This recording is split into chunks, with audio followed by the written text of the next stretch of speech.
येनात्मा बुध्यतात्मैव परत्वेनैव चापरम् अक्षयानन्तबोधाय तस्मै सिद्धात्मने नमः।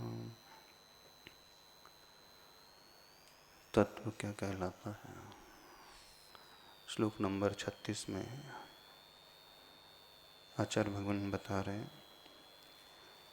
विक्षिप्तता से, क्षोभ से रहित मन ही तत्व की संज्ञा को पाता है। और जहाँ मन में क्षोभपना उत्पन्न हो रहा है वही अतत्व कहलाता है। इसलिए जो आत्मा की सिद्धि करना चाहता है साधक, अविक्षिप्त मन अर्थात समता रूपी मन को ही अंगीकार करे, विक्षिप्तपना के आश्रय को वह न ले। श्लोक 37 अथ मनसो अविक्षिप्तता ही तत्वम इति विज्ञाय तद्विक्षेपस्य हेतुता किम इत्याह। मन का अविक्षिप्तपना ही तत्व, यह तो क्लियर हो गया है। अब मन हमारा विक्षिप्त क्यों हो जाता है, उसका हेतु क्या है, श्लोक नंबर 37 में बता रहे हैं। अविद्याभ्यास संस्कारै अविद्याभ्यास संस्कारै रवशं क्षिप्यते मनः रवशं क्षिप्यते मनः तदेव ज्ञान संस्कारः तदेव ज्ञान संस्कारः स्वतस्तत्त्वेव तिष्ठते स्वतस्तत्त्वेव तिष्ठते अविद्याभ्यास संस्कारैरवशं क्षिप्यते मनः तदेव ज्ञान संस्कारः स्वतस्तत्त्वेव तिष्ठते।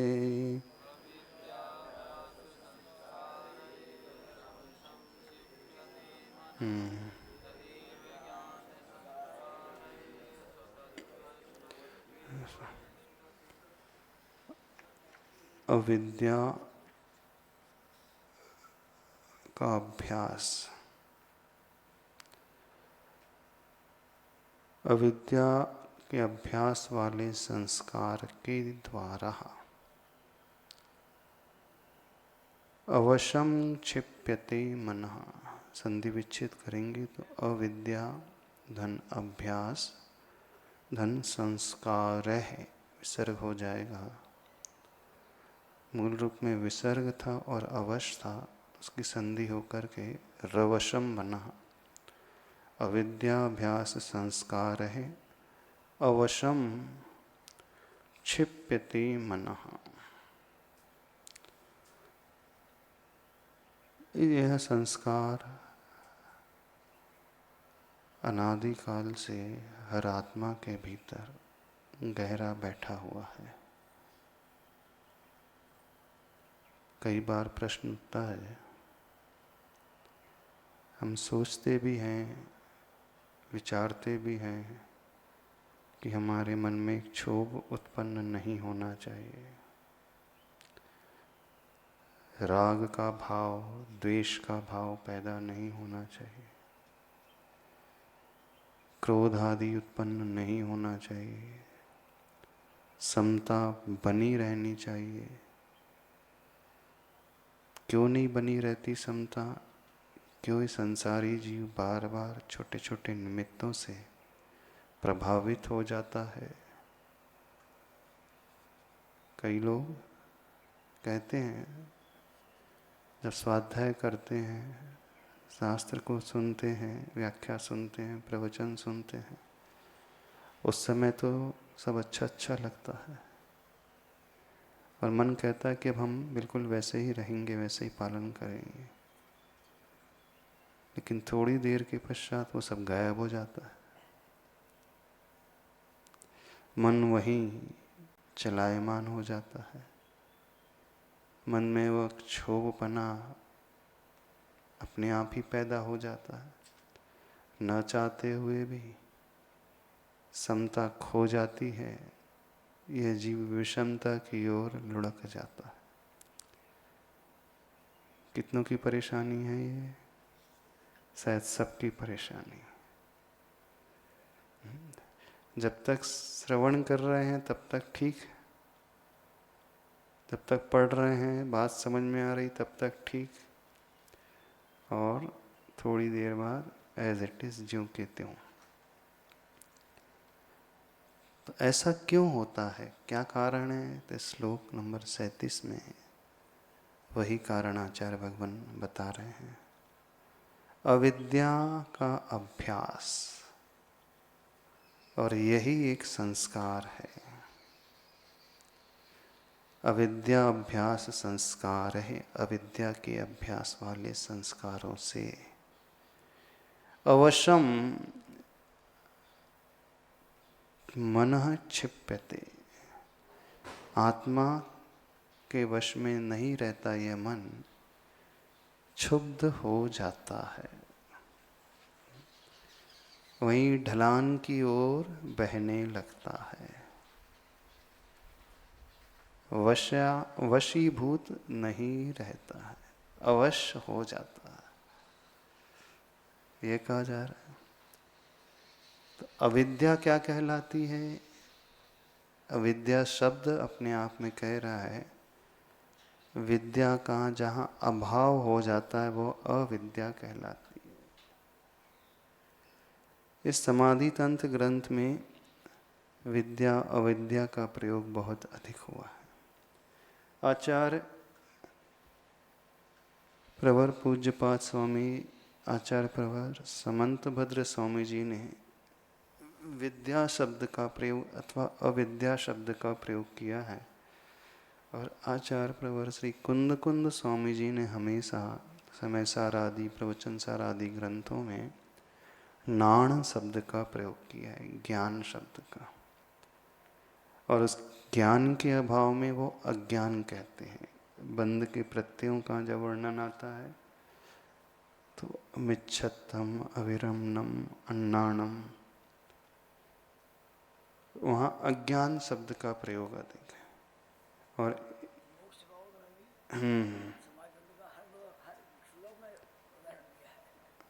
हाँ, मोक्ष पाहुड़ को ही तो आधार बना करके समाधि तंत्र लिखा गया है।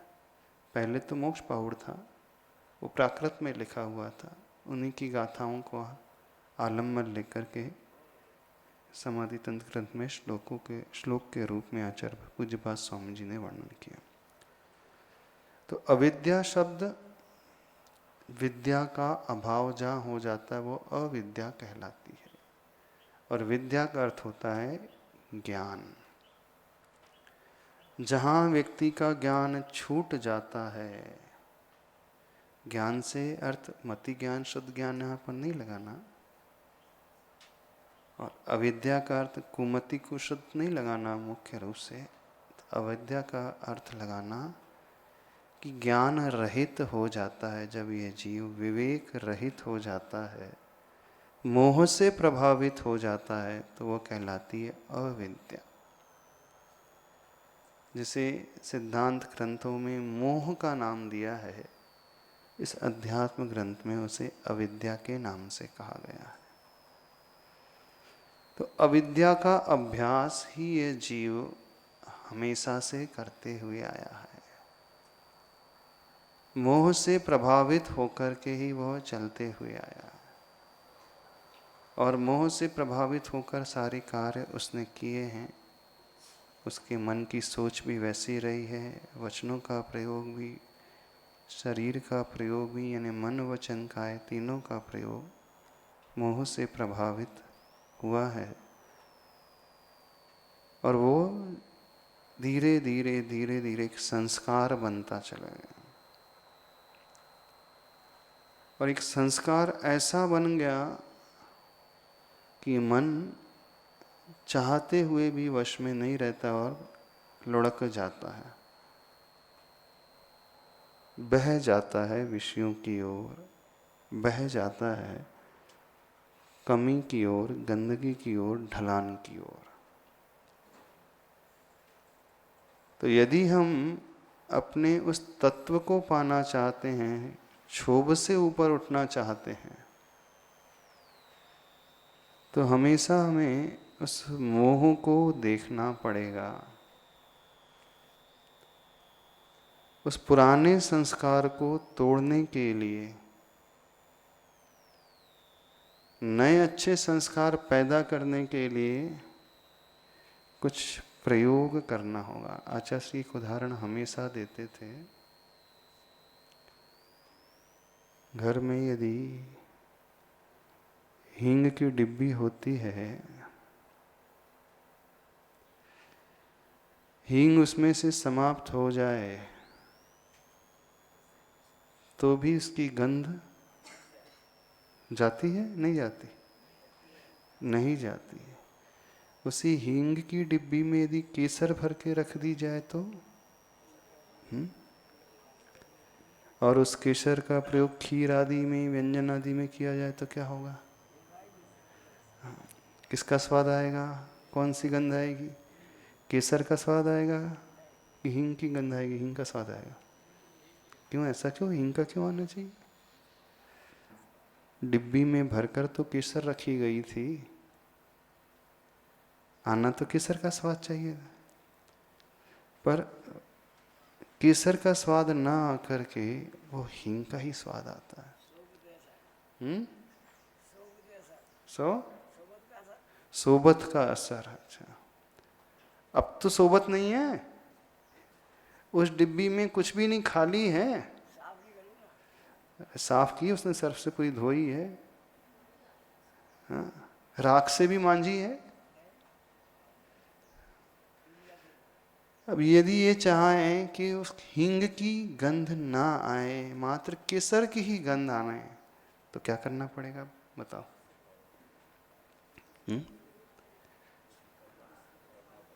पानी से धोने से गंध निकल जाएगी? वो हींग इतनी गहरी छाप छोड़ती है, समाप्त होने के पश्चात भी वो अपनी छाप नहीं छोड़ वहां से अलग नहीं कर पाती है। तो कैसे वो गंध जाएगी? वो संस्कार कैसे मिटेंगे?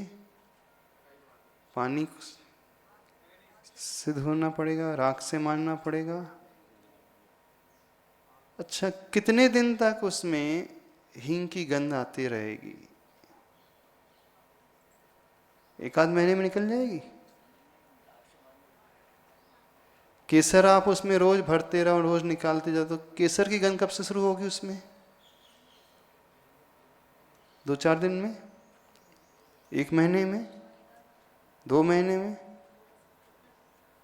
एक तरीका ये होता है कि केसर हमेशा भरते चले जाए और उपयोग करते चले जाएं, तो धीरे धीरे वो हींग की गंध कम होती चली जाएगी और केसर की गंध उसमें बढ़ती चली जाएगी। ये होता है। आप लोग कैसे करते हो? उपयोग ही नहीं करते, हींग की डिब्बी में केसर डालते ही नहीं। हींग की डिब्बी अलग, केसर की अलग ही रहती है। तो बर्तन एक ही है तो क्या किया जाता है? हाँ, हींग की गंध उसमें से दूर हो सकती है यदि उसे अग्नि में तपा दी जाए, अंगारों में उस डिब्बी को रख दिया जाए, तो फिर उसकी गंध बहुत तेजी से दूर हो जाएगी। सिर्फ ऊपर ऊपर जल से साफ किया जाए तो नहीं होगा। तो जैसे वो हींग की गंध है, ऐसे ही हर संसारी आत्मा में वो अविद्या अर्थात मोह के संस्कार गहरे बैठे हुए हैं, इतने मजबूती से बैठे हुए हैं कि हम सोचते हैं, विचारते कि नहीं अब मुझे ऐसा नहीं करना है, मन को क्षुब्ध नहीं करना है, निमित्त से मैं प्रभावित नहीं होऊंगा, कंट्रोल करके रखूँगा, समता बना करके रखूँगा। तब ऐसी स्थिति है तो यदि हम देखा जाए इस दृष्टिकोण से तो फिर तो अनंत काल का मोह है, तो निकलेगा ही नहीं। फिर क्या कभी नहीं निकलेगा? क्योंकि मोह का बंध हमेशा होते आ रहा है, वो बंध कभी रुक ही नहीं रहा, और वही संस्कार नए नए सिरे से और बढ़ते चले जा रहे हैं। तो क्या कभी उससे ऊपर उठा नहीं जा सकता? लगता तो फिर ऐसी है। नहीं, ऊपर उठा जा सकता है यदि हम तपाना शुरू कर दें अपनी आत्मा को। तो तपाने से जैसे वो हींग की गंध दूर हो जाती है, वैसे ही इस बुरे संस्कार, अविद्या रूपी संस्कार की गंध धीरे धीरे दूर हो जाएगी। एक तरीका है उसे तपाना, दूसरा तरीका है अच्छे अच्छे नए संस्कार उसमें डालते चले जाएं, नए तरह से उसमें केसर भरते चले जाएं। जब प्रतिदिन उसमें केसर भरते चले जाएंगे और उसको यूज करते चले जाएंगे, तो धीरे धीरे क्रमशः एक समय वो आएगा, हींग की गंध अब उसमें से नहीं आएगी, बल्कि अब केसर की ही गंध आएगी। तो दो तरीके हैं। एक, पुराने संस्कार को हटाने के लिए तपाना, प्लस नए अच्छे संस्कार को डालने के लिए वही प्रयोग अधिक करना। तब कहीं जाकर के स्थिति ऐसी होगी, फिर मन हमारा हमारे आत्मा के वश में रहेगा। नहीं है तो ये आत्मा की अवश्य ही रहता है, वश में नहीं रहता है, चाहते हुए भी वो नीचे की ओर ही बह जाता है। कुछ समझ में आ रहा है? हेतु यहाँ पर ये बताया जा रहा है, अविद्या अभ्यास संस्कार है अवश्यम क्षिप्यते मनः। मन वशीभूत नहीं रहता है, अवशीभूत हो जाता है, और क्षिप्यते अर्थात क्षुब्ध हो जाता है मन। होना चाहिए मन आत्मा का गुलाम, लेकिन हो रही है आत्मा मन की गुलाम। आत्मा मालिक है और मन नौकर है। यही है ना, कि मन मालिक है और आत्मा नौकर है। कौन किसका मालिक है? आत्मा स्वामी है, मन उसका एक पार्ट है, एक हिस्सा है।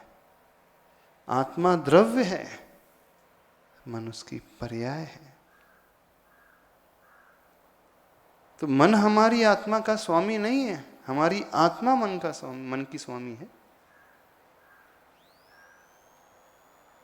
पर मन गुलाम होते हुए भी उसने आत्मा को अपने अंडर में कर लिया। बिजनेस में यदि नौकरों के भरोसे ज़्यादा दुकान छोड़ दी जाती है, तो सारा कंट्रोलिंग पावर उसी के पास आ जाता है।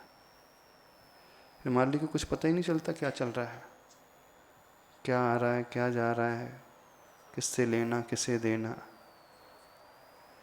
सब कुछ कंट्रोलिंग उसी के हाथ में है।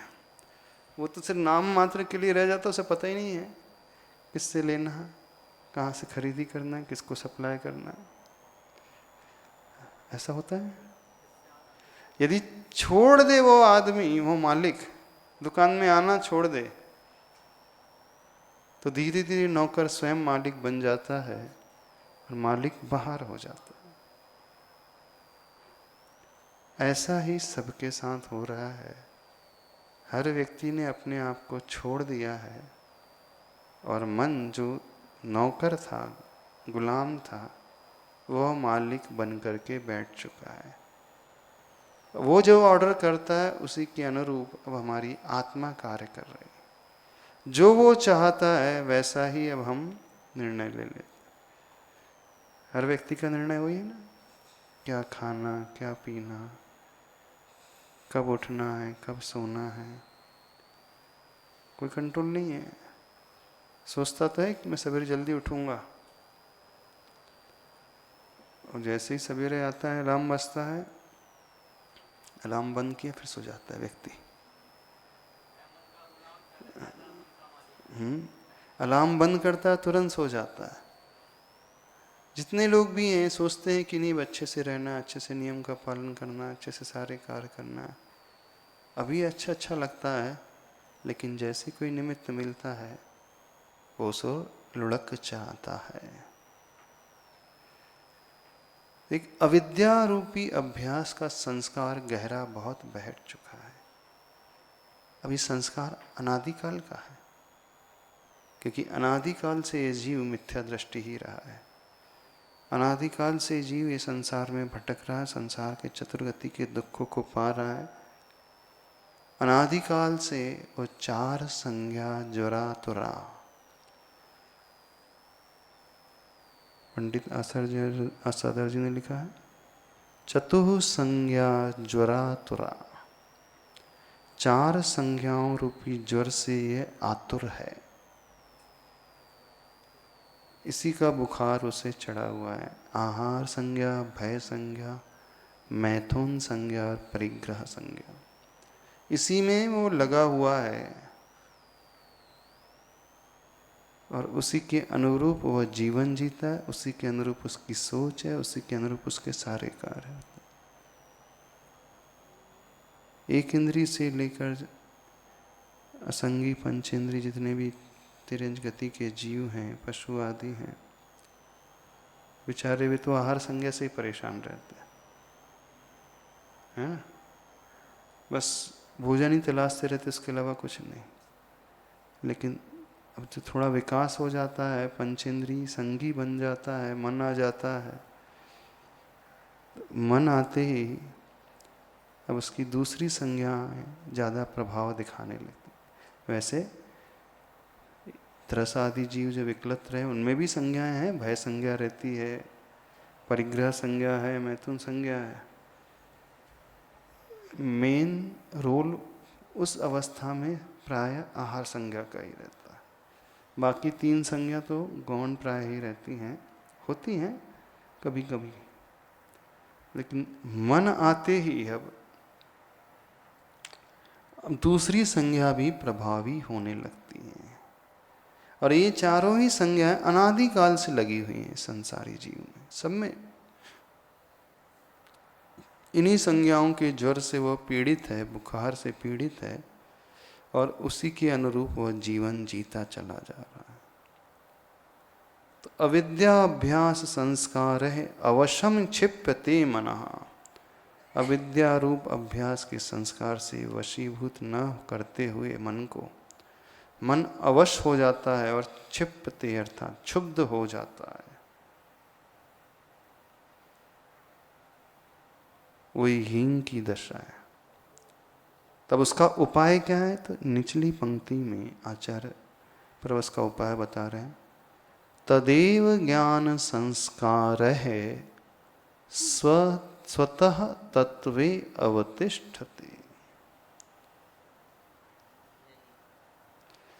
तदेव, तद एव, जो ऊपर मन की बात कही थी, वही मन ज्ञान संस्कार है, ज्ञान रूपी संस्कारों से स्वतः ने अपने आप ही तत्वे अवतिष्ठते, तत्व में, आत्म रूपी तत्व में, आत्म स्वरूप में अवतिष्ठित है, अर्थात ठहर जाता है। पहले दो चरण में उन्होंने समस्या बताई, अंतिम दो चरणों में समाधान दे दिया। प्राय सभी लोग सिर्फ समस्या की बात करते हैं, समाधान की बात तो कोई करता ही नहीं। जितने भी हैं वो यही बहाना बनाते, क्या करें महाराज जी, कर्म का उदय है, मोह रूपी कर्म है, मोहनी कर्म है। हम सोचते तो हैं, विचारते तो हैं, अच्छे से संयमित रहें, समता को मेंटेन करके रखें, हमें कोई विकल्प ना हो, मन स्खलित ना हो, मन इधर उधर बहे ना। अब तीव्र कर्म का होता है, चारित्र मोहनी कर्म का तीव्र उदय है, तो हम क्या कर सकते हैं? तर्क ये देते हैं, अब मोहनी कर्म के तीव्र उदय में तो अच्छे अच्छे नहीं संभाल पाते। जो अच्छे अच्छे महारथी हुए हैं, जब द्विपायन मुनि अपने आप को नहीं संभाल पाए, नहीं संभाल पाए ना, द्वारिका भस्म होना देते हो ही गई। तो जैसे कर्म का उदय है तो होता ही है, अब क्या कर सकते उसके लिए? कोशिश करते हैं पर जो होना हो तो होता ही है। ये तर्क देते हैं बहुत सारे लोग। पर वह द्वारिका को जिन्होंने भस्म की, वो द्विपायन मुनि ऐसा नहीं है कि भाग भरोसे बैठ गए थे। उन्होंने कोई पुरुषार्थ न किया हो, ऐसा नहीं। जब नेमिनाथ भगवान की दिव्य ध्वनि को सुना कि ये ही द्विपायन है, इनके माध्यम से द्वारिका भस्म हो गई 12 वर्ष के बाद, अंदर से वे हिल उठे, अरे मुझसे ऐसा घोर पाप होगा, मैं यहाँ रुकूंगा ही नहीं, न रहेगा बांस न बजेगी बांसुरी, मैं तो दीक्षित हो जाता हूँ। देवदूतों दीक्षा ग्रहण कर ली और चले गए, दक्षिण की ओर आ गए, मुनि बन करके साधना करने लगे। और ऐसी साधना कि रिद्धियाँ प्रकट हो गई, तेजस रिद्धि प्रकट हो गई। लेकिन एक गलती हो गई, अधिक मास को वो भूल गए। हर 2.5 वर्ष के बाद एक अधिक मास आता है, हर 30 महीने के बाद 30 दिन बढ़ जाते हैं। हिंदी कैलेंडर में होता है ना, 2 सावन, 2 भाद्रपद, 2 आषाढ़, हर 2.5 वर्ष के बाद बढ़ते हैं। तो काउंटिंग तो उन्होंने 12 की लगा ली कि हाँ 12 वर्ष के बाद कहा था, 12 हो गए। लेकिन 12 वर्ष के वो लगभग 5 महीने जो अधिक हो गए थे उसे भूल गए। हर 2.5 में 1 महीना बढ़ गया, तो 12 वर्ष में लगभग 5 महीने की वृद्धि हो गई। और 5 महीने पहले ही वो लौट करके आ गए, मथुरा के निकट जंगल में साधना कर रहे थे और हो गया। तो लोग ये तर्क देते हैं, जब द्विपायन मुनि महाराज नहीं बचा पाए, कर्म का तीव्र उदय था तो हो गया, तो हम ये सब कर जाते हैं, तो हमसे ये हो जाता तो क्या उसमें विशेषता? पर याद रहे कि वो निकाचित कर्म की व्यवस्था थी। निकाचित कर्म ऐसा होता है, उसका फल तो उस रूप में भुगतना ही पड़ता है। लेकिन कर्मों की 10 अवस्थाओं में अन्य भी अवस्थाएं हैं। एक उत्कर्षण की अवस्था है, एक अपकर्षण की अवस्था है, एक संक्रमण की अवस्था है, उपशम की अवस्था है, क्षयोपशम की अवस्था है। कर्म संक्रमित भी होता है, बदलता भी है, कर्म दबता भी है, उपशमित भी होता है। कर्म की स्थिति अशुभ की घटती भी है, अनुभाग घटता भी है।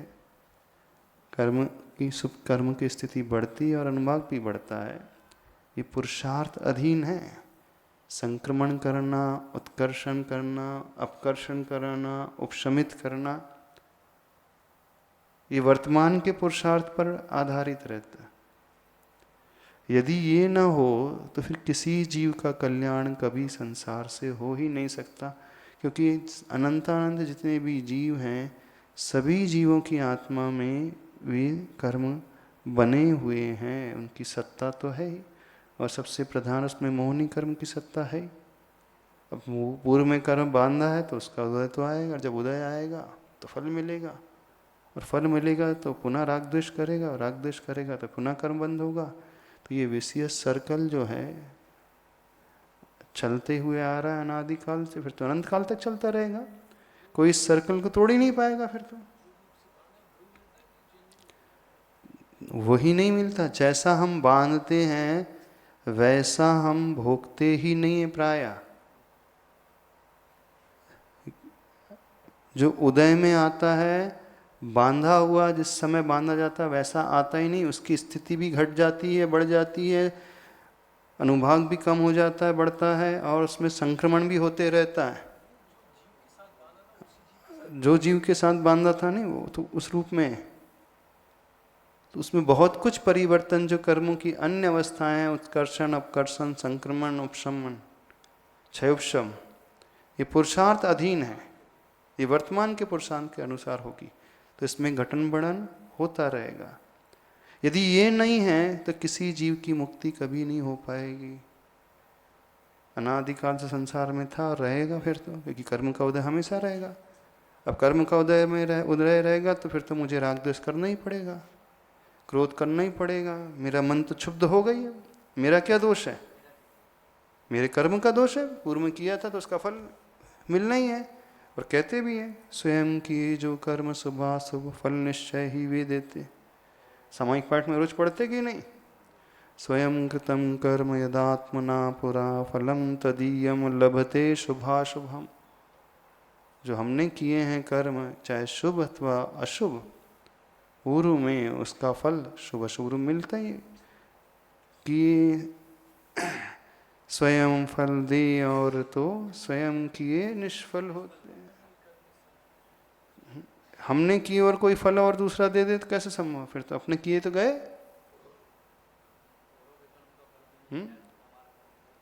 निजार्जितम कर्म विहाय देहिनो न कोपि कस्यापि ददाति किंचन। कोई भी नहीं हमें दे सकता है। तो फिर ये तो चेन हमेशा चलती रहेगी, चेन कभी टूटने की बात। फिर उत्थान ही नहीं होगा, कल्याण ही नहीं होगा आत्मा का। नहीं, चेन एक जैसी नहीं चलती है। हाँ, जो निकाचित है, निधत्ती रूप है, उससे हम नहीं बदल सकते। उसमें कर्म हावी हो जाएगा, कर्म का उदय। बाकी सभी कर्म निधत्ती निकाचित रूप नहीं होते हैं।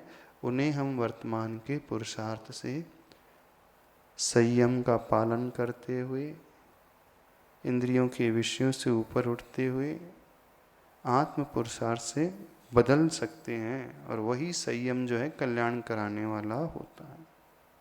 तो निचले पंक्ति में आचार्य भगवान कह रहे हैं, तदेव ज्ञान संस्कार है। अज्ञान संस्कार, अविद्या रूप अभ्यास संस्कार के द्वारा मन विक्षिप्त होता है, वश में नहीं रहता है। लेकिन वही अवश्य मन जो है ज्ञान रूप संस्कार के द्वारा स्वतः तत्वे अवतिष्ठते। अब ज्ञान संस्कार कौन से हो जाएंगे? नई केसर हम भरते जाएं वो डिब्बी में। अज्ञान संस्कार के, अविद्या के संस्कार कौन से थे? अनादिकाल के मोह के संस्कार, राग द्वेष के संस्कार, हींग के संस्कार।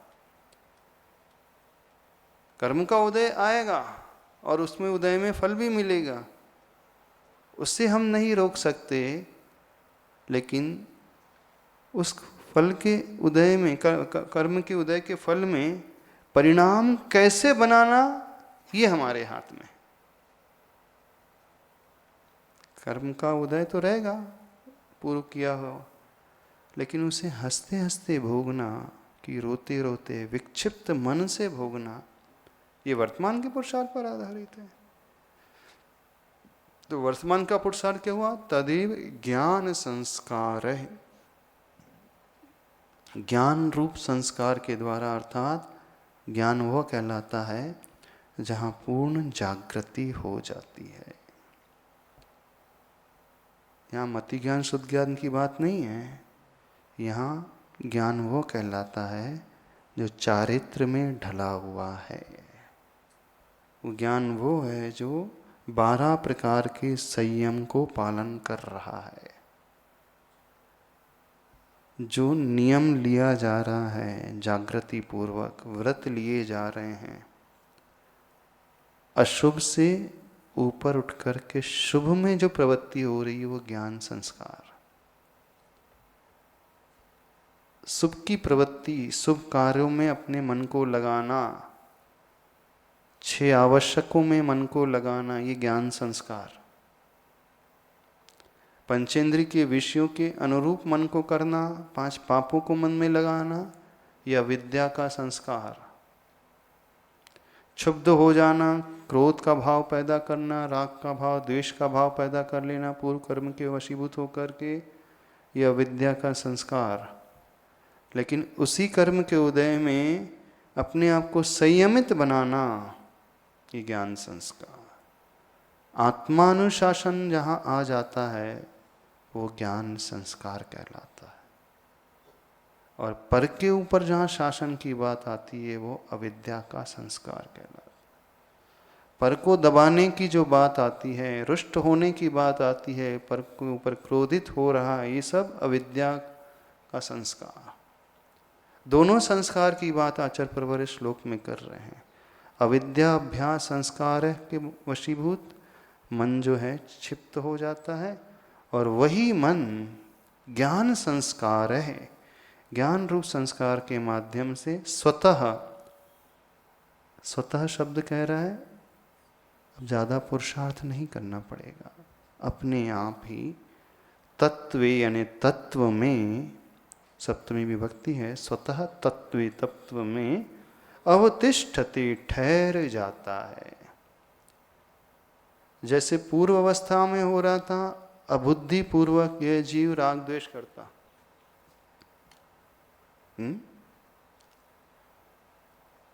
कोई भी निमित्त मिलता वो फ्लो में बह जाता है। कोई मन के अनुकूल कार्य नहीं कर रहा, उसे क्रोध आ जाता है।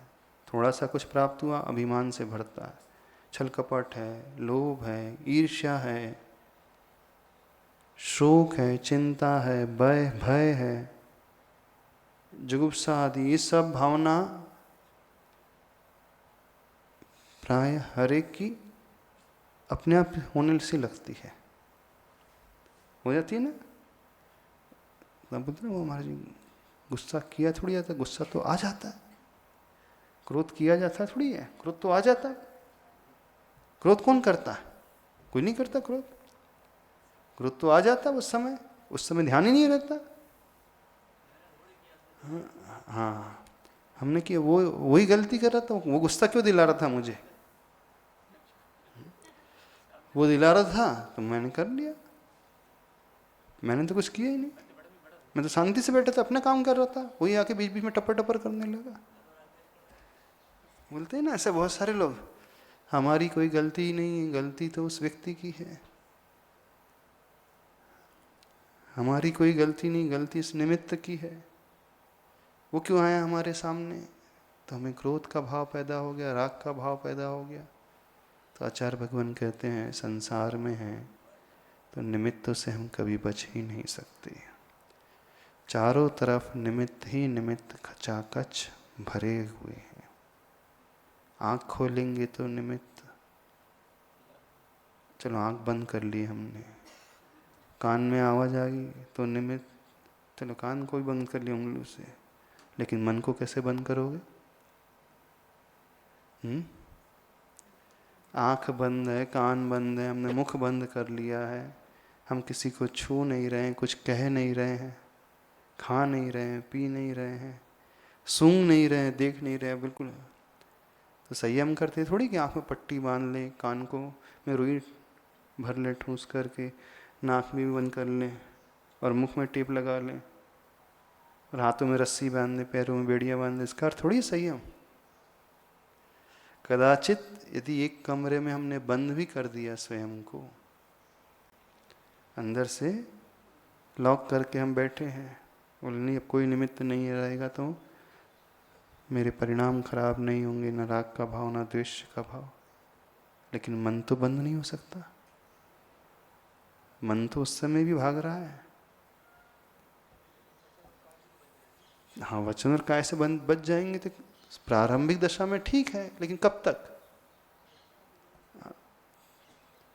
तो पुरुषार्थ मन के संयम का होना चाहिए, ये कहा जा रहा है।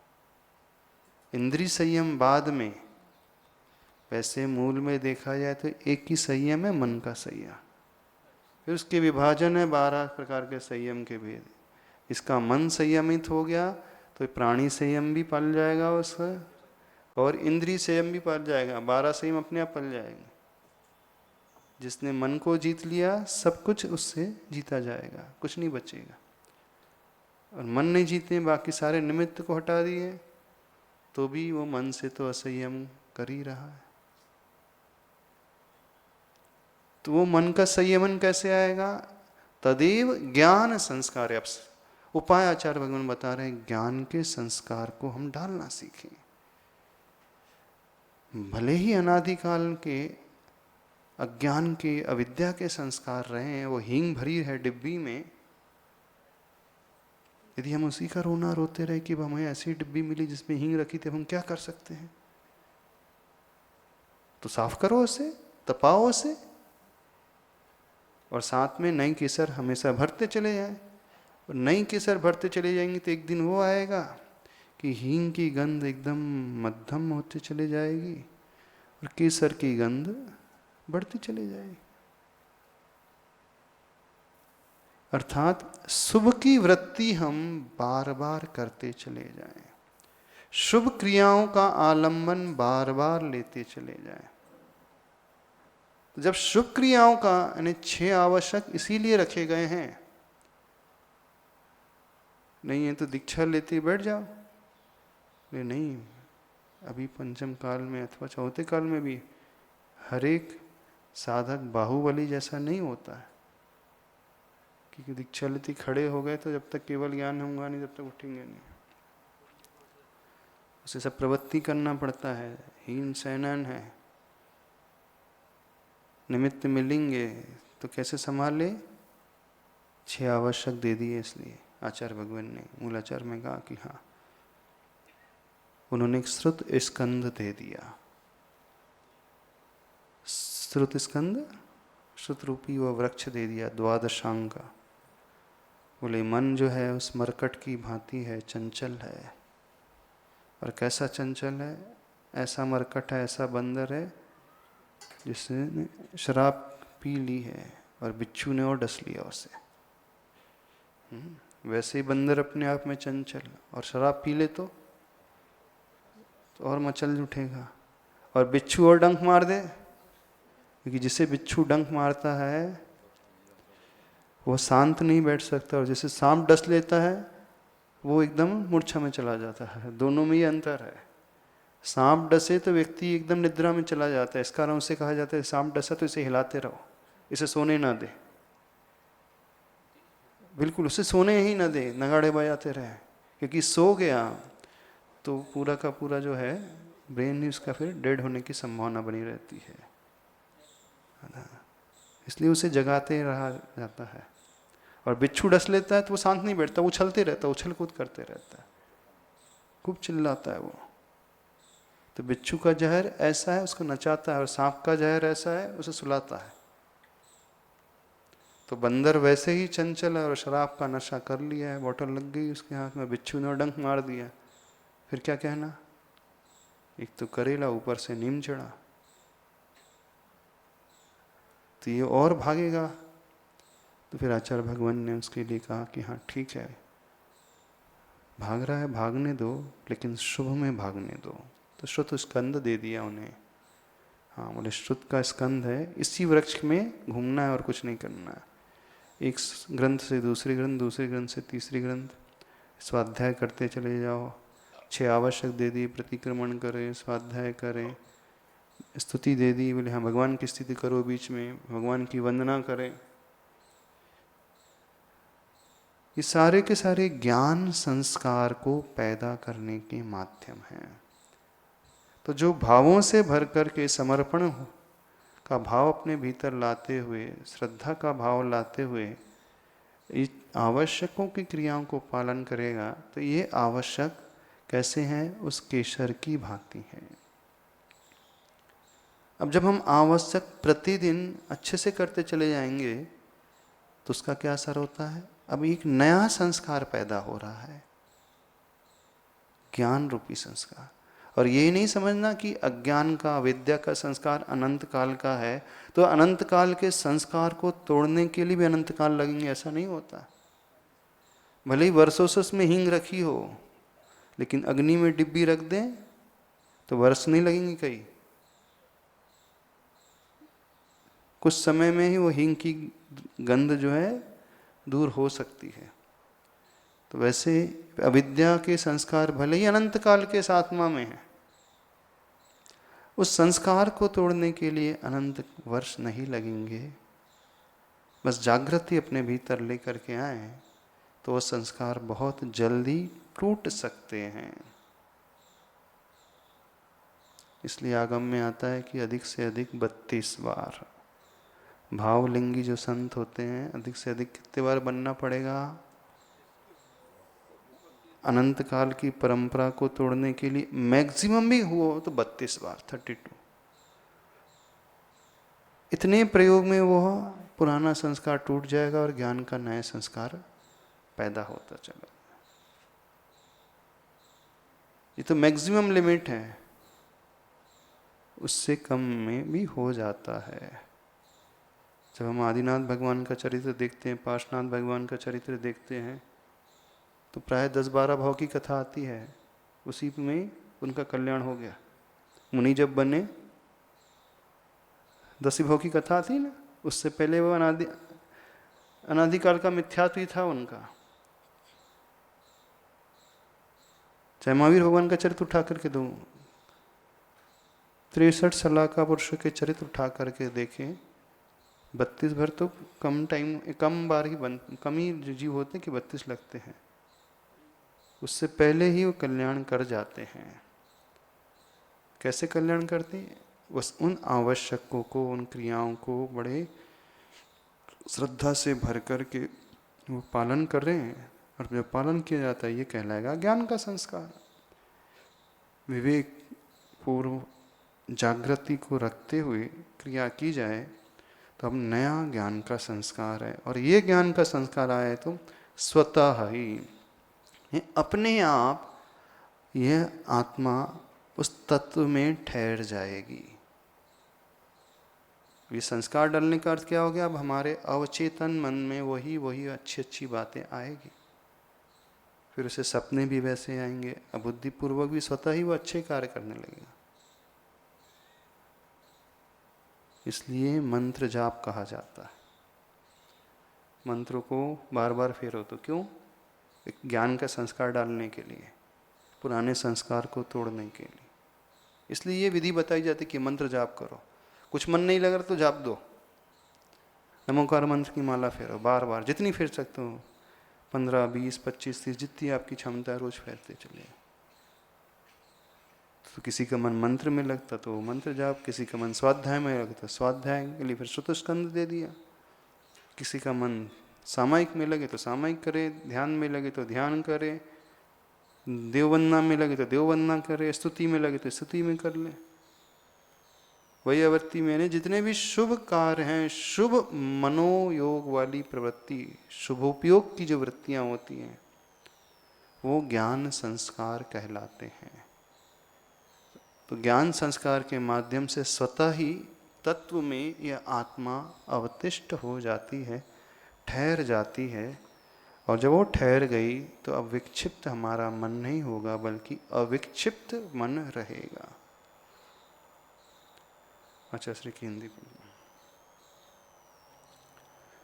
मिथ्यात्वमान ममतादिक कारणों में होता सुलीन मन है विषयादिकों में, सिद्धांत के मनन से मन हाथ आता, विज्ञान के उदय से पर में न जाता। बड़ा अच्छा तरीका आचार्य भगवान बता रहे हैं। मिथ्यात्व, मान, ममता आदि कारण जो होते हैं, पूर्व के संस्कार, मिथ्या दृष्टि वाले जीव हो जो होते हैं, मिथ्या दृष्टि जीव, विपरीत श्रद्धान है, मान कषाय है, ममता राग का भाव है, इन कारणों में होता सुलीन मन है विषयादिकों में। मन जो है विषय आदि में अच्छे से लीन हो जाता है, सुलीन यानी बहुत अच्छे से लीन हो जाता है। ये हो गया अविद्या अभ्यास संस्कार। फिर नीचे, सिद्धांत के मनन से मन हाथ आता। मन का संयमन कैसे होता है? तो उपाय यही है, सिद्धांत के चिंतन मंथन से,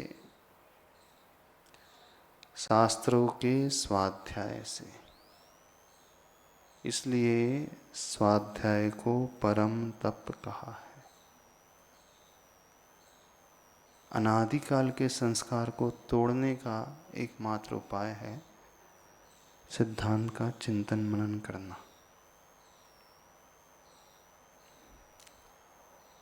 जब परिणाम स्खलित होने लगे, राग द्वेष के भाव पैदा होने लगे, शोक और चिंता के भाव पैदा होने लगे, डर भय भीतर से जागृत होने लगे, तो कैसे संभालता है व्यक्ति? अब यहाँ काम आता है सिद्धांत ग्रंथ। तो कुछ लोग होते हैं प्रथमानुयोग ग्रंथों से अपने आप को संभाल लेते हैं, बोधि समाधि निधान। कुछ है चरणानुयोग ग्रंथों का आलम्बन ले लेते हैं। कुछ जिनकी बुद्धि तीक्ष्ण होती है, करणानुयोग, और फिर द्रव्यानुयोग, जिनकी रुचि जिसमें हो, उन अनुयोग के ग्रंथों का आलम्बन लेने से परिणाम संभलते हैं। बिल्कुल वो राग का भाव अथवा द्वेष का भाव जो उफान पे था, शांत होने लगता है। दूध उबलता है, 2 बूंद जल की डालो तो तुरंत नीचे बैठ जाता है। 2 बूंद डाली और कुछ नहीं किया जाए। तो जो राग और द्वेष का उफान था, सिद्धांत की जल की धारा डाली तो वो उफान तुरंत शांत हो जाता है। अच्छा, श्री हमेशा ही उदाहरण देते, शांति धारा करना और कुछ नहीं। शांति धारा में जल की धारा डाली जाती ना, तो राग द्वेष का उफान में बस शांति धारा शुरू कर दो। शांति धारा में बड़ी पतली धार होती है, तो उबलते हुए दूध में थोड़ा सा जल डाल लो, तुरंत उबाल शांत। तो सिद्धांत के मनन से मन हाथ आता, विज्ञान के उदय से पर में न जाता। अब कर्म का तीव्र उदय चल रहा है, प्रतिकूलता तीव्र आ रही है, निमित्त सामने है, एकदम भयंकर निमित्त है। वो देवकृत उपसर्ग हो सकता है, मनुष्यकृत हो सकता है, पशुकृत उपसर्ग हो सकता है, प्रकृतिकृत हो सकता है, अथवा राग का निमित्त है, द्वेष का निमित्त है, कोई भी निमित्त है। तो वो का क्यों निमित्त क्यों मिलता है हमें? कर्म के उदय में मिल रहा। तो कर्म के उदय से तो प्रतिकूल निमित्त मिला, लेकिन विज्ञान के उदय से वो मन पर में नहीं जाता है। तो कर्म के उदय में काउंटर बैलेंस किससे करना है? विज्ञान के उदय से। तो यहाँ विज्ञान का अर्थ वो कंठस्थ विद्या की बात नहीं कर रहे। विज्ञान का अर्थ विशिष्ट ज्ञान, विज्ञान का अर्थ वीत राग विज्ञान, विज्ञान का अर्थ राग द्वेष को संभालने वाला ज्ञान, वो जागृति वाला। बस उसके उदय से यह मन फिर पर में नहीं जाएगा, अर्थात निमित्तों से प्रभावित नहीं रहेगा। तो कुल मिलाकर के ज्ञान के संस्कार डालने से ही हमें सही रास्ता मिलता है, साधना ऊपर की ओर बढ़ती है। तो यही पुरुषार्थ करेंगे तो समता हमेशा बनी रहेगी। ठीक है, नहीं रखता। बोधि समाधि परिणाम शुद्धि स्वात्मोपलब्धि शिव सौख्य सिद्धि चिंतामणिम चिंतित वस्तुताम त्वाम मंद मानस नमास्ते।